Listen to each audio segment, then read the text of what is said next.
Hey everybody, it's another episode of Stevie Bullets podcast, and today I have a special guest, Joe Lopez, criminal attorney for Chicago. They call him the Shark. All right, go ahead, Joe. Tell him your Hey, good story. afternoon, everybody. Hope everybody's enjoying their President's Day. Some of us aren't working and some are working. Yeah, so yeah, you seen I have a little intro. Shout out to my guy Stacks for helping me do that intro. Uh, so today we're gonna talk about Chicago mob, JFK. Uh, you've done a couple cases, right? You've got some background on that stuff, right?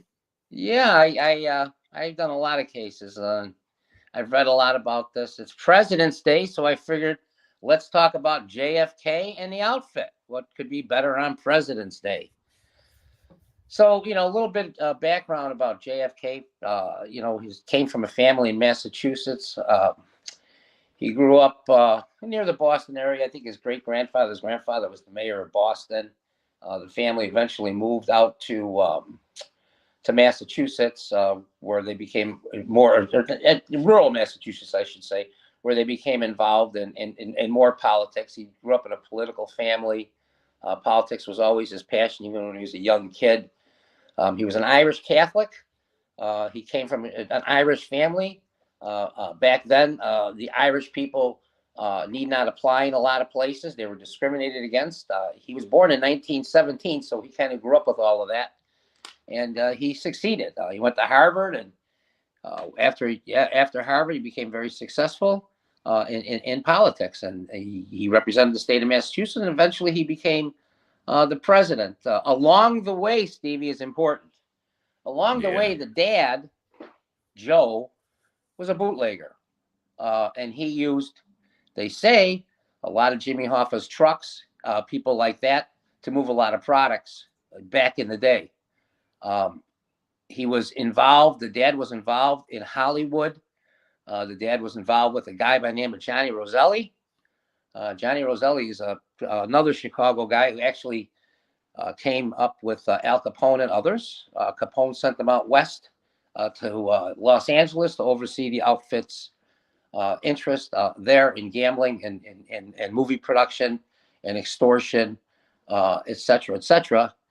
Roselli became very influential in Los Angeles, so influential that Frank Sinatra actually was a friend of Roselli's, and he sponsored him at the Friars Club, which was a comedy club in Beverly Hills that was frequented by Ronald Reagan, was one, Milton Berle, all the big entertainers that lived in Los Angeles went to that club, and Roselli and his other buddy eventually figured out how to screw him, and they had rigged gin running games, and they got caught at it, later on in life, but never went to prison. That was Johnny Roselli. So along with Johnny Roselli is a guy by name we know, Sam Giancana. yeah, Carl Giancana's out there. Sam, he came up through the 42 gang. He worked his way up the ladder. He took over the lottery system that was on the south side when he met a couple of guys in jail, and he came out and he took it over. So he rose to success. Sam, along the way, became friends, as we know, with a lot of celebrities and a lot of different people. Along the way, the Kennedys were involved as well. Sam Giancana knew Joe Kennedy, and they had relationships together for a number of years. As the president was nearing the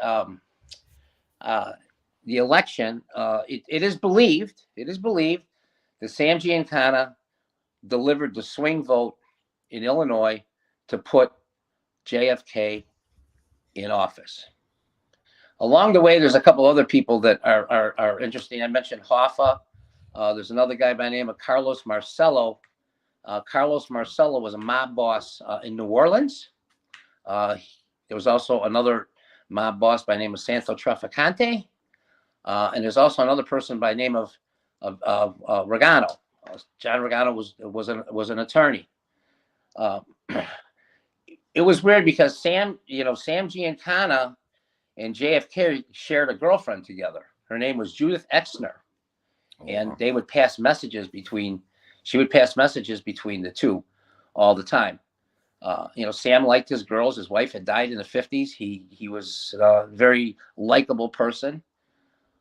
So they helped Kennedy, and they helped him a lot. And then, we had what happened in Cuba was kind of happening at the same time during the Cuban Revolution when Castro came in and closed all the casinos. Now, the casinos back then were run by the outfit. Chicago was involved. Tampa was involved. New Orleans was involved. New York was involved. They all had business interests there. Well, they got shut down. They got shut down, and they were very, very, very upset about it, and they wanted to do something about it. In the meantime, the CIA, the Central Intelligence Agency, and Kennedy wanted to get Castro out.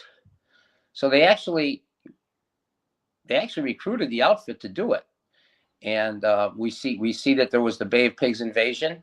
If you remember in the movie The Irishman that was out last year, Yeah. there's a scene there where he's delivering a truck. The truck is believed to have been the weapons that were used to try to invade Cuba. Giancana tried to kill Castro a couple of times, tried to poison him, sent over an assassin who got killed, but they wanted him out because they wanted to get back into Cuba. In the meantime, you had Robert Kennedy. Robert Kennedy was the brother of JFK, and he made him the Attorney General of the United States. While JFK is in bed with the CIA and the outfit and the rest of the mafia in the country, Bobby Kennedy starts to go after these types of prosecutions, these mob prosecutions. What he does do eventually is he pisses off Carlos Marcello so much because Carlos Marcello was born in Tunisia, and he wasn't an American citizen. And Marcello went to just a standard meeting at his immigration office, and he was placed in custody. And the next thing you know, he wound up in Guatemala. He sued. It took him a couple of years to get back. He hated Robert Kennedy. He hated him. Santos Trafficante hated him as well. Giancana hated him as well. After the Bay of Pigs incident and the CIA and all this other stuff that was occurring at the time, it is believed by a lot of theorists, including, and this is very important, a guy by the name of G. Robert Blakey. For those who don't know, he has a son who used to be a United States attorney here, then was a Cook County State's attorney, and is now a U.S. district judge in the U.S. federal court. A really good guy, too. Very good person. But his dad was on the committee that investigated racketeering and things in the 60s. In his book, in Blakey's book, he makes the statement that the outfit killed JFK. And we can talk a little bit more about this now. There's some other people that are kind of involved in this. And remember, Sam was killed. Sam Giancana was killed just a few days before his testimony was to be before the Senate committee that was investigating the JFK thing. And, one of the weird things they always say about Sam's killing was that it was a .22 caliber bullet that killed him. And according to mob historians and according to people that were in the know at the time, I was just a little kid at the time, they say that was very unusual for a mob hitman to use a .22 caliber bullet. They believe that the CIA killed Sam Giancana to stop him from talking. They also talk about this about Ruby and Oswald. They claim in books, they claim that Ruby and Oswald knew each other, that Ruby actually worked for Trafficante in Trafficante's interests in Dallas, and that he knew.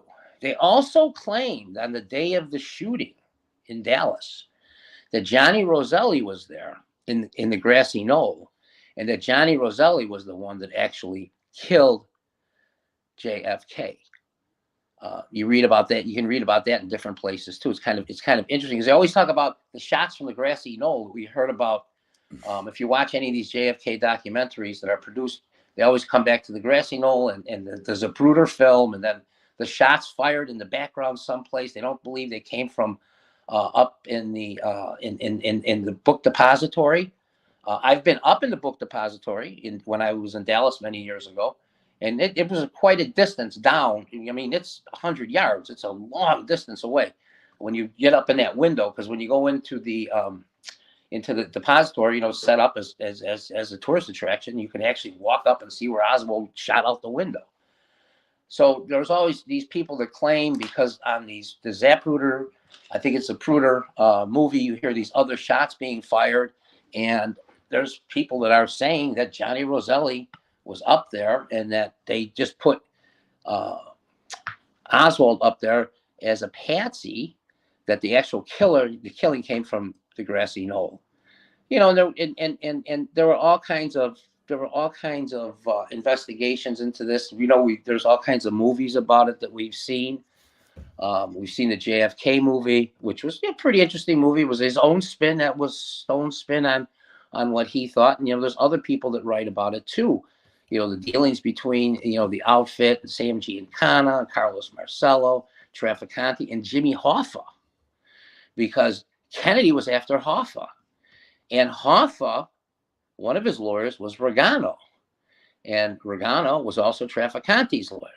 And they say Regano would bring messages between Hoffa and Trafficante, because they were both his clients, so they were subject to privilege, he believed at the time. And one of the things that Hoffa kept insisting was that he wanted to kill Robert Kennedy. He hated Robert Kennedy. They say the original plot was to kill Robert Kennedy. And they say this. They say that Carlos Marcello said that if you cut off the tail of the dog, it doesn't do anything. But if you cut off its head, it's over. That's why they decided, I suppose, theoretically, to switch the target from Robert to JFK. Because once JFK is out of the way, then Kennedy, a new president, comes in and can appoint whatever attorney general he wants to. So it seems that the focus, turned to that. And we do know that, in 1974, when Sam was killed, Roselli was still alive. And Johnny Roselli did make one appearance before the grand jury, and then he disappeared, and they found him in a drum floating around in Miami, I think in Biscayne Bay, somewhere down in Florida. He was killed right before he was supposed to testify. The CIA plot was called Operation Mongoose, and he supposedly was the person that really did all of the plotting. The poison that they tried to do didn't work. They sent an assassin that didn't work, and he actually testified before the Senate subcommittee about the assassination. But one thing that was never disclosed was the chain of command. Nobody knew where the orders came from. He testified as to what he did and nobody else's, and it cost him his life as well. So what they basically say, there's a book out about Sam Giancana called, I believe it's called Double Cross, and it talks about, that they felt that they were double crossed by the Kennedy family because they helped the Kennedys get in power, and then one of the Kennedys tried to take them down. And they say that was the motive for the assassination of a sitting president. And a lot of people believe that that's exactly what happened. And other people believe that's not what happened. But there seems to be a lot of evidence pointing in the direction that something happened that included the players that I mentioned, because they were involved with the whole situation. Yeah, absolutely. So what about the James Files story? Just hearsay. Just there's a lot of stories. There's even a story that talks about Marcello being he was in some kind of federal detention center at one point, a couple of days before Kennedy was killed, and he supposedly remarked to somebody, "Oh, it's going to be over soon. He's going to be dead." So there's all kinds of theories about JFK. JFK was certainly an interesting fella. The Southern Baptists tried their darndest Billy Graham and all of them to keep him out of office. Remember, I mean, he was an Irish Catholic, and the white Southern Christians couldn't stand that fact, and they couldn't stand the fact how can I mean, it was the same thing with Obama. Obama was black. He took a lot of heat. How could this black man become the president? It was the same revolt, but in this instance, it was because of his religion. People didn't like him because he was Irish and he was Catholic, and he was looked down upon, by many politicians at the time, because of his religion and because of his heritage. He kind of like broke the glass ceiling into politics because it was the first time a Catholic was put into office. It traditionally was always Southern Baptists or Southern Christians or Midwestern Christians that kind of got into the presidency. So he kind of like paved the way. The world was actually we were coming out of the 50s, right, into the 60s, and with there was a change in culture, a big change in culture. The world was changing. The 1950s was the year of communism and nuclear wars and things like that. And the beginning of rock and roll. The 60s, became the young people started to become liberated. They didn't listen to their parents anymore. They didn't become their parents anymore. They didn't get married when they started to go to college. They went to the service. They worked. The culture was shifting in the United States, like we saw with Obama's shift. It was kind of the same type of shift of culture. We see the culture shift right now too.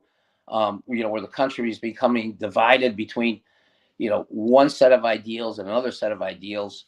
There's hatred and there's all kinds of rhetoric back and forth. It wasn't, from what I remember, it wasn't that bad in the 60s. It was more, they would talk about it not in public. But JFK certainly did change the face of politics. He was young. He had a good-looking wife.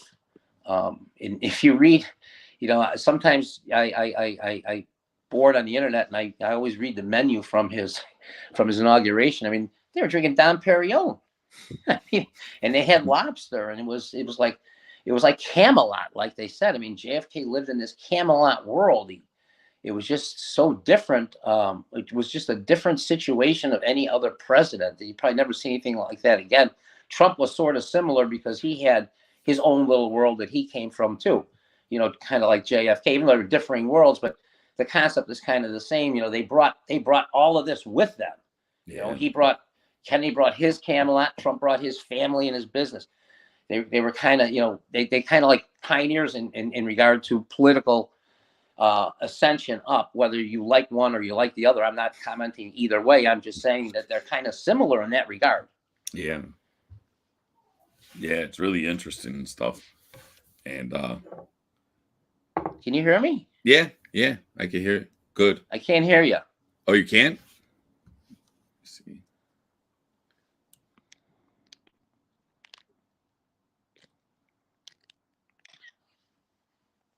Stevie? Yeah.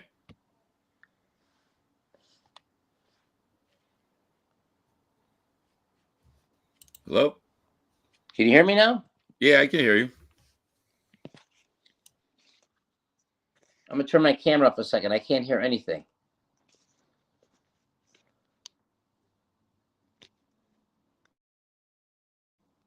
Can you hear me now?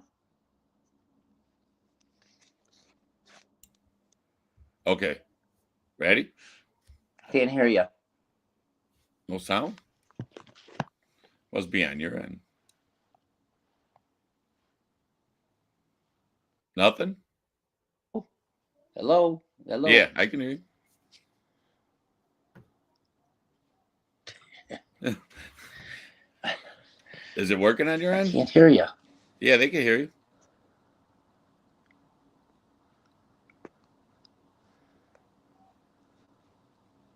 Well, I guess everybody can hear me, but I can't hear anybody, Stevie.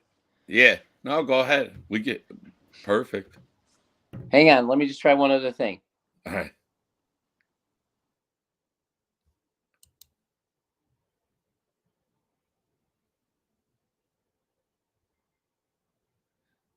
Let Joe try to figure this out real quick. If anybody's got any questions, drop them in the comments. Don't forget to hit the like and subscribe button. You back? Oh, great. We lost him for a minute. Sure, he'll come right back in.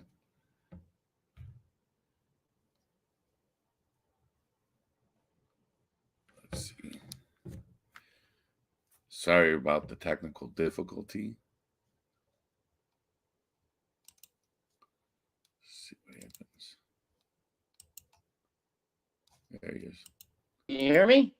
Yeah, there you are. I don't know what happened. You're back. Okay, we're back. Yeah, they could hear you. We heard you the whole time, so that's a good thing. It was just on your end for a short Yeah, minute. and you think about the CIA's involvement in this. It was a mix of patriotism and self-interest at the same time. I mean, it was a big deal for the CIA to get involved with these outfit guys. Obviously, Yeah. They wanted the job done. They couldn't do it themselves, right? Right. So they recruited these guys to help. I mean, the CIA works that way. Did the same thing with Ollie North. Used Ollie North to run all the guns, and then let Ollie bring all that cocaine back. Set up the crack explosion. So the CIA is a dirty little group. If I was ever going to be a government employee, I either want to be a CIA agent or a DEA agent. Those would be my two top choices. Not the FBI, DEA or CIA. Yeah, yeah. I mean, the CIA was, for all we know, they killed Giancana and they killed Rosati to stop him from talking. Or Roselli. Yeah. We don't know. We don't know. Never know either, right? No. But certainly, Sam Giancana was a very influential person of that decade. There's no question about it. Yeah. No question about it. I've never heard anything bad about him. Everybody seemed to have loved him. Yeah. Yeah. So there's a couple books on Sam Giancana, correct? Yep, one is with the daughter, and then they got another one, the one you mentioned, Double Cross. Yeah. And then he's got the Mob Museum by his grandson, Carl Giancana. Mm-hmm. Yeah, it's all interesting stuff. So, like, most of the stuff started around when would you say the Chicago outfit really began? In Capone's era or before, like Torrio? Well, it started with the Black Hand.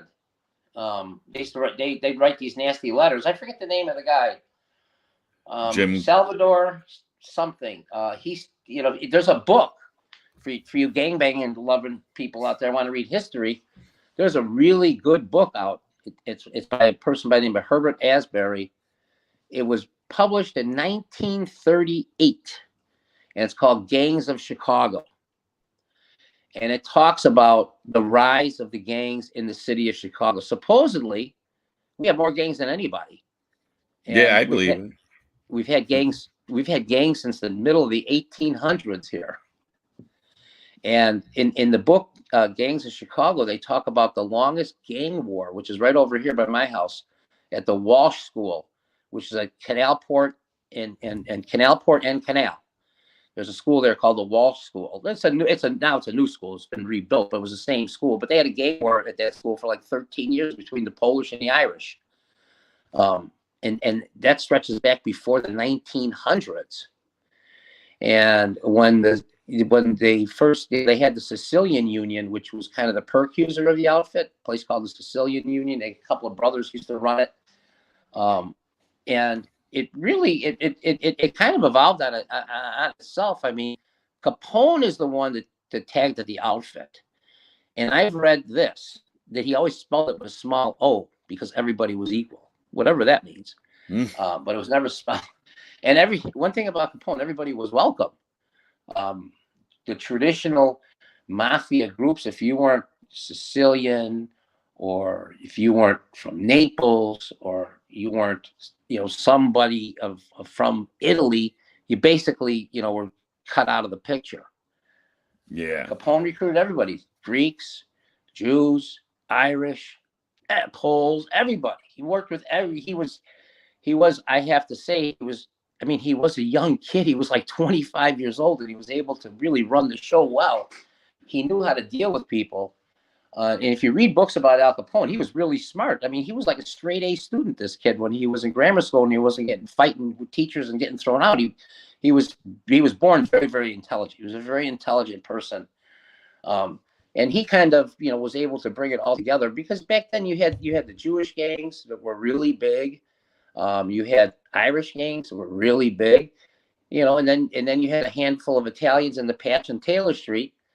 Well, they conspired with others, and they started recruiting all kinds of people, and they became big, and they were the ones that ran the show.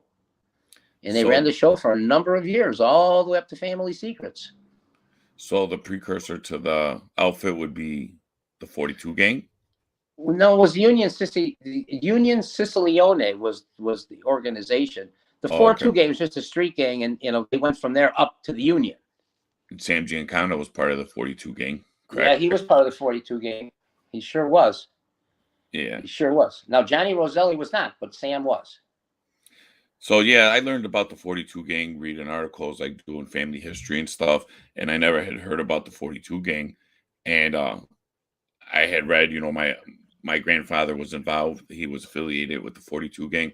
And I believe it started when when they came, well, he was born here in Chicago, but the oldest brother, my Uncle Vince, would be my great uncle, was the only one that was born in Italy, Achara, Italy, Acera, Italy. I don't know if I'm pronouncing it correct, but once they came over here, the mother, her name was Pascalina Zito. She was shot during a dispute between my grandfather and a Russian right there on Taylor Street. And then was it on Polk? Yes. So it was right off of and what had happened, he had remarried, but for a short time, the other brothers, there's 4 of them. The other 3, I guess, had went to orphanage for like a short time period. I don't know how long it was, and I believe that's where they, connected with the 42 gang. And like I said, like we found out this through the articles. I would have never known what the 42 gang was until I started reading up on my grandfather, trying to get some family history. And that's when I seen, because I always heard that my Uncle Mike Messina, they called him Mad Dog or One Man Gang, that he was part of the Chicago outfit, that he was a made guy, that he started as a driver. And then as far as my grandfather, he wasn't in the outfit or anything, but he was associated with the 42 gang. And I believe he did a short stint. I don't know what it was for exactly, but, we found out, he was implicated in, a murder of a guy named Tiny Leno, because I have a friend with the same last name. I don't believe there's any, affiliation there, but the guy's name was Tiny Leno, and he had a brother by the name of Gorilla Leno, who were kind of like notorious back in those days, it's prohibition and stuff. And but then after that, I believe, for most of my grandfather's life, I never heard about him going to jail or anything like that. He lived pretty good. I mean, he had a lot of money. My sister still got a diamond ring from him. Yesterday I went to go meet the producers, and we were looking at stuff. I know he was traveling a lot, my grandfather. He went to Nogales, Mexico, 1979. He had land in Arizona, Minnesota. He was doing pretty good. I mean, for somebody that had committed crime and everything, and I don't believe he ever really had a job. They said that he worked with the produce union and stuff, 703, 705. I know he had a strong influence over the union. He lived in Dominic Sinise building, my grandmother. It was on 2118 Flournoy, I believe. I might have the address wrong, so, I'm not for sure, but I believe it was 2118 Flournoy Street. It's got demolished by the college now. And when they were staying there, my grandfather had went away for a short time, and they, Mr. Sinise, who owned the building, had let my grandmother stay there, without paying rent, and I was told that from my uncle who had just recently passed. Good thing we did that, because he's 79, and he had a lot of family history. He didn't know everything. He told me bits and pieces, and he was connected with a lot of people too. He wasn't part of the outfit or nothing, but he did work for James Marcello as his doorman in Cicero. He had, I believe it was 2 clubs, he said, that he was running. And he worked with James Marcello and his wife Connie. And he had a pretty good job. I mean, he was a truck driver for Badger Freight, and a couple of my family members were at Lanzarata Brothers for Phil Lanzalata, part of the produce and stuff. I know there's a lot of history, with the union because I'm part of the union too. I'm 703. So, like, I see these things with their cards, and, it's just real interesting stuff. And we're going to further, like, do little more investigating to find out what the whole story is with my grandfather and what he was involved with and stuff. My grandmother, she's old school. She came over on the weekend, and, she started telling me bits and pieces, but she don't really go into detail, and maybe she forgot. I don't know. Maybe she didn't know. But we were talking. I got a picture of my grandfather actually right behind me. Let me see.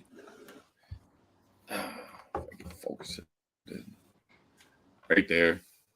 So that's my grandfather and my grandmother at their bar. They owned a bar on Ashland and Addison. It was called the Addison Lounge.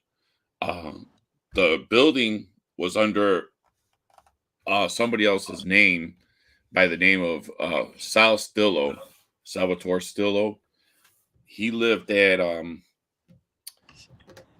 Miller Street, and I had the address. And he was supposedly a cousin of my grandfather, because I had got baptismal records yesterday from some family members, and I had read that Salvatore Stillo, the same person, was a cousin. At least that's what they said on the birth baptism record.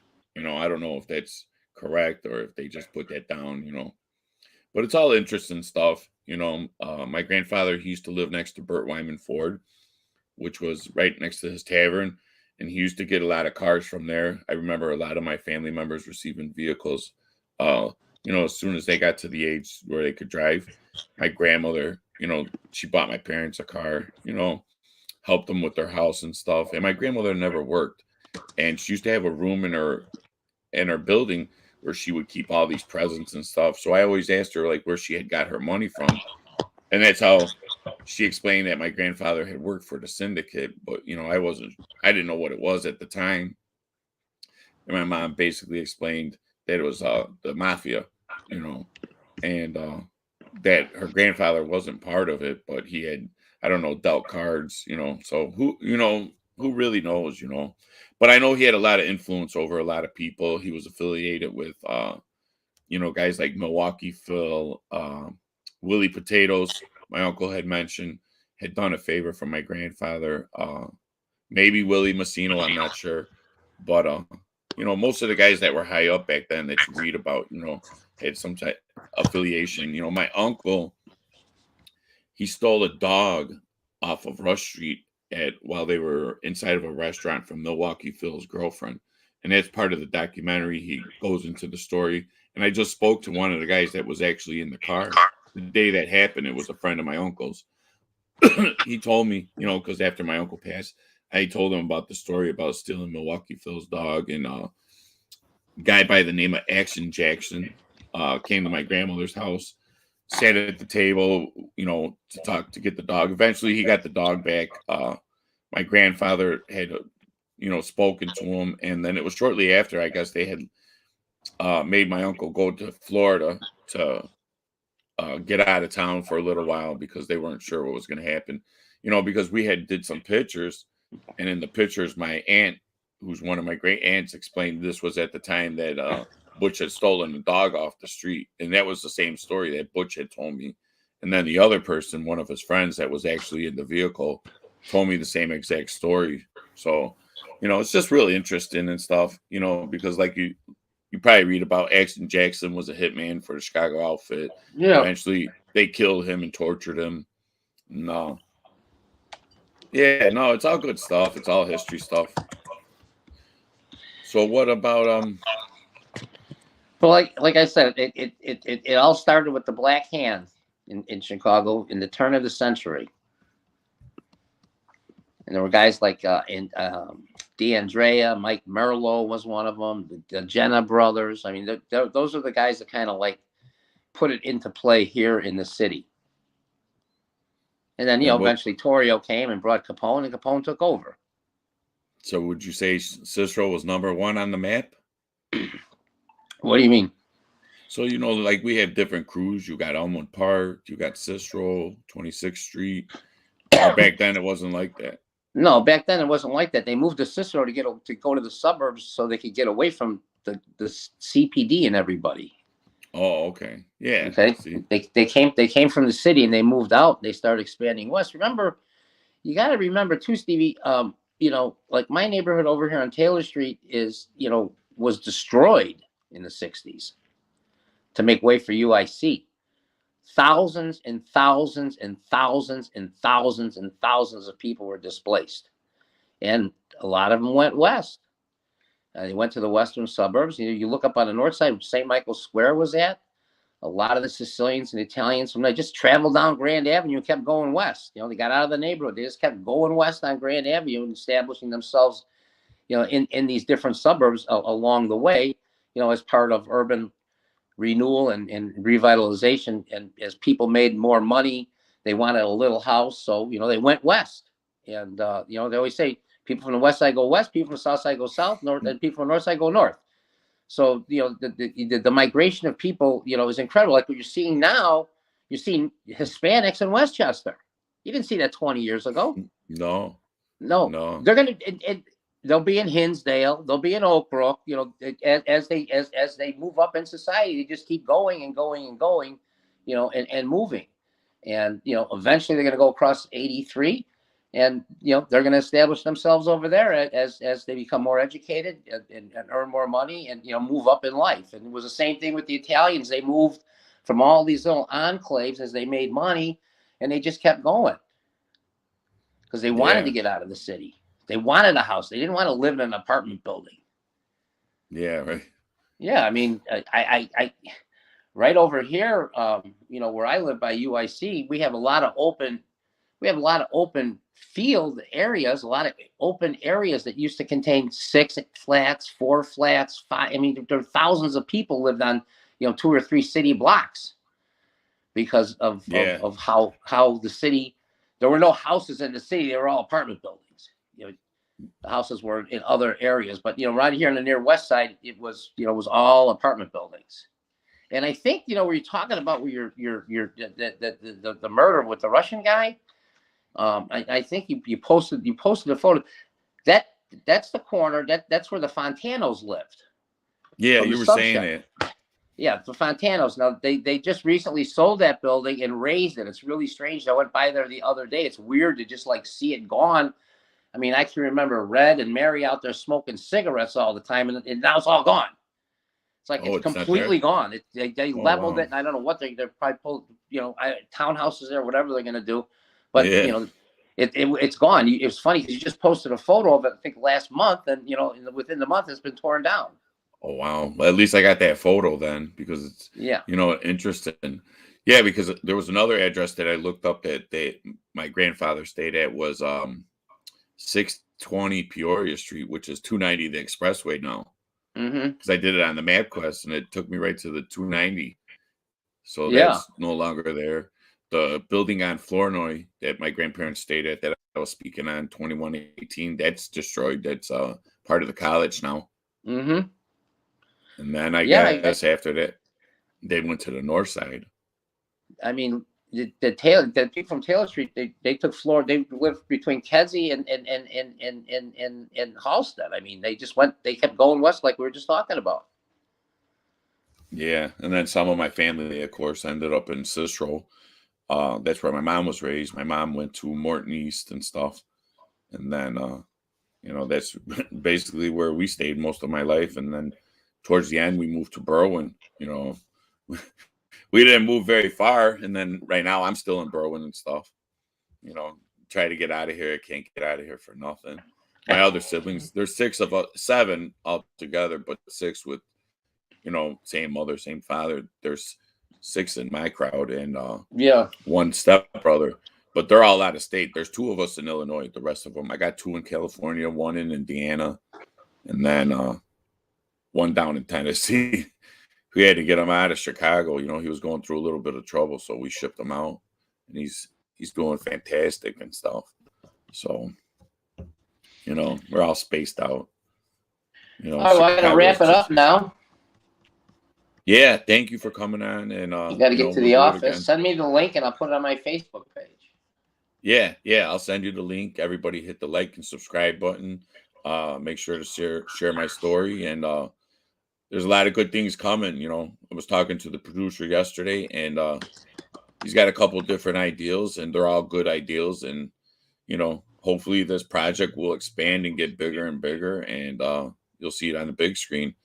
But I know you got to get going. You got to get to the court building. So I really appreciate you, Joe. Court's closed. I got the office. I got clients coming at 2:00. Oh, okay. 2 to 5 today. Yeah. Today's supposed to be your day off, but you don't get a day off, right? No, we don't get days off. The weekends we get off. Yeah. Usually. Well, thanks a lot for your time and your history and stuff. Okay. I hope everybody enjoyed it and learned something. And for you gang aficionados, check out the book that I mentioned, Gangs of Chicago by Herbert Asbury. You'll find it very interesting. Talks about Hell's Kitchen and all these other little neighborhoods in Chicago, and about all the brothels and gambling joints. It's a very interesting book. And of course, we invented the drive-by shooting here. Chicago did? Yes, it did. Oh, wow. Al Capone on the running boards. Well, that's good, I guess. And they used to call those guns, they call them Tommy guns, the Chicago typewriter, because they were made in Chicago. Speaking of typewriter, what about Charles Nicoletti? Is that how he got the name, correct? Probably, typewriter? Yeah. Yeah. Yeah. Well, I appreciate it. And until next time, I'll see you guys later. Thank you. Okay, bye. Bye.